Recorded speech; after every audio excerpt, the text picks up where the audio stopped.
Tonight, lots of new developments in the Russia probe and in the spate of other legal questions surrounding this president. Former federal prosecutor Roland Riepel joins us to help sort it all out.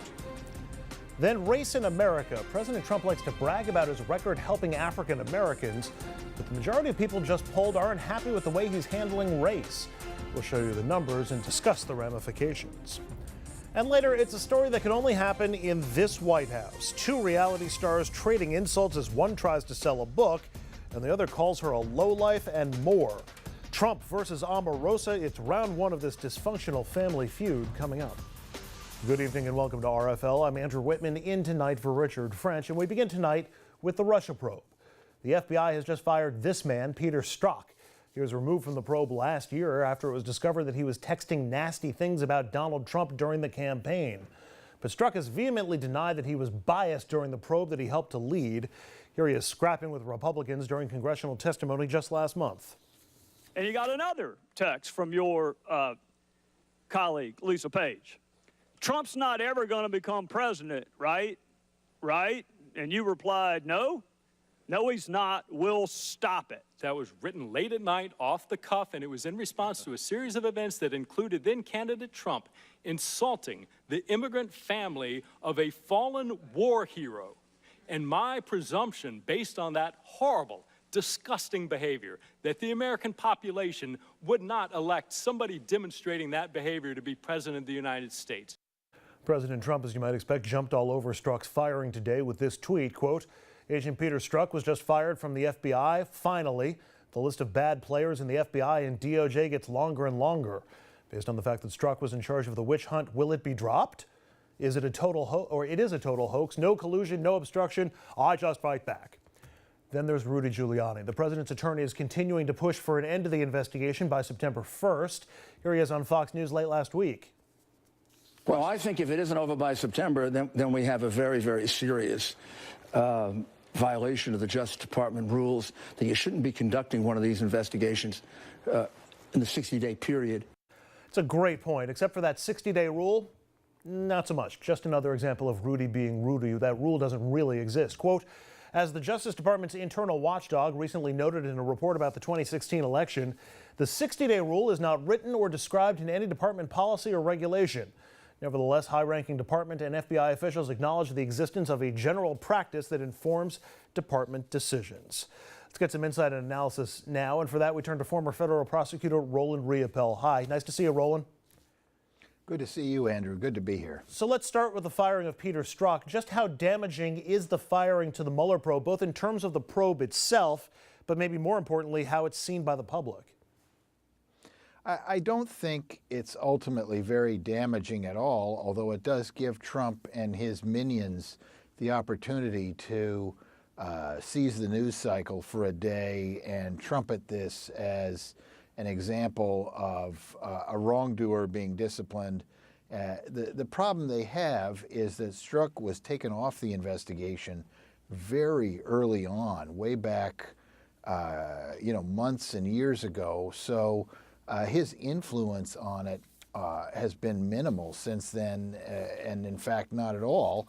And no one in all the time that this has gone on has pointed to a single step taken by Strozok or anyone else at the FBI that they think was improper. What subpoena have we heard was improperly issued? What witness who was interviewed should not have been interviewed? We haven't heard anything like that. So while this will give Trump an opportunity to make a stink about Mr. Strozok's behavior, in the long run, I don't think it'll damage the probe at all. Want to jump over to the shifting defenses that we were getting from the president and from the White House when it comes to the Trump Tower meeting. First, there was no meeting, then it was only about adoptions, then the emails that proved that they dangled dirt on Clinton, then even if that happened, it's not illegal. Now Trump to the Washington Post said, to the best of my knowledge, nothing happened after the meeting. I'm curious about the to the best of my knowledge part. Is that a sign in your mind that the Trump team knows there's more to come about the meeting? And also, wouldn't Mueller have any additional contacts between meeting participants after the fact, any emails or follow-ups? Wouldn't he have that by now? Oh, yeah, he would have all that stuff. And so that phrase, to the best of my knowledge, phrases like that are usually ones that it's wise to focus on when you consider statements like this. because that sounds like weasel words, frankly. And it's likely there are lots of contacts between the people in that room about that Russia meeting after the Russia meeting occurred, and those will be in emails and texts and other types of documentation that Mr. Mueller can easily discover, and probably has. Next, I want to jump to the Giuliani quote that we heard before about him wanting to end the probe by September 1st and that DOJ policy not to impact elections. What are the guidelines about investigations and elections? We remember James Comey going public twice in the closing weeks of the 2016 campaign. And would that even apply now this year? Because Donald Trump's not on the ballot anywhere. Yeah, it wouldn't apply to Trump because he's not on the ballot, right? It would only apply, if it did apply at all, to some congressman who is on the ballot and is running, or a senator who's on the ballot and running. Say Devin Nunes or Dana Rohrabacher are two names that come to mind as to who this general rule might apply. There is no hard and fast 60-day rule. There is a general rule that the Department of Justice and the FBI should act in such a way as not to influence the outcome of elections. But, you know, this investigation has been going on now for over a year.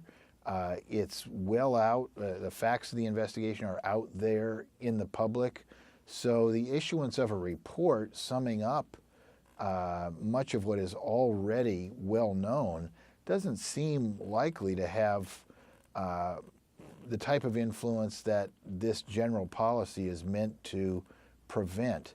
I think Mr. Mueller will issue his report in due time when he feels it's ready. I know he'll be sensitive to issues like the election, but I think Mr. Giuliani is again just blowing smoke. It's enough of a grab bag today, Roland, that I got to ask you an Omarosa-related question. I'm not going to ask you about her interview or the tapes because I want you to keep your sanity. You need to be the one person at least who keeps it. Trump tweeted this morning that Trump tweeted this morning that Omarosa had signed a non-disclosure agreement. That struck me as odd. Are those legal at the White House? I mean, it seems perverse to silence people who are, after all, working in the people's house. Yes, and Andrew, you put it well in layman's terms. In fact, non-disclosure agreements are pretty routinely disfavored by courts generally, unless there really is a strong economic reason for it. Non-disclosure agreements may be enforced if there are trade secrets or patents involved, something like that. But there is well-established precedent, the Marchetti and McGee cases, holding that for government employees, unless the information at issue is classified in some way, non-disclosure agreements are basically unenforceable because the public has an overriding right and need to know about how the government operates. So I don't think any non-disclosure agreement signed by Omarosa is going to ultimately be enforceable and prevent her from saying whatever she wants to say about her time in the White House. Let's shift over to Paul Manafort as we go from one stellar Trump aide to another.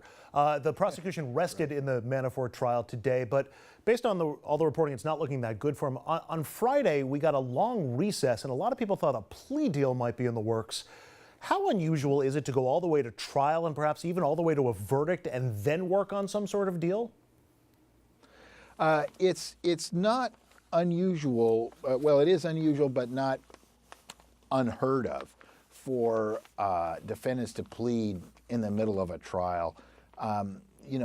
Taking a guilty plea for a lot of defendants is a very emotional thing. It's not always a rational thing. And sometimes they really have to see the evidence before they'll throw down their sword.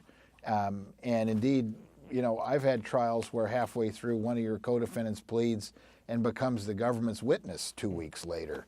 That does happen. It's fairly rare, but it's not unheard of.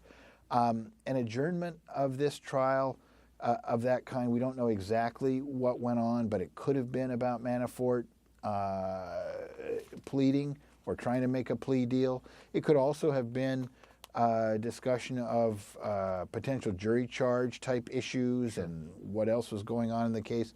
There are a lot of reasons to have a brief hiatus in a trial like this. I'll be very interested, by the way, to see if Mr. Manafort really does call witnesses. I'm afraid that a lot of the witnesses he might want to call will rebound on him, and I wouldn't be surprised if he doesn't call any witnesses at all. We'll have to wait and see. We'll have to tune in tomorrow to find out. Roland, why do you think Mueller began with Manafort? Is it because of the other dominoes he could potentially topple? Is it to chip away at Trump, or do you think there might be another reason? Is it just the most easily prosecutable thing he's found? I think he began investigating Manafort early in the process because Manafort clearly was somebody with deep connections to Russia. And of course, the investigation of Russia's connections to the Trump campaign is, right down the middle of what Mueller is doing. And the minute he began to look at Manafort, Manafort appears to be the type of person that every time you turn over a rock, you see moss and creepy things, moving around. So it was really easy for Mueller to come up with the charges that Manafort faces now.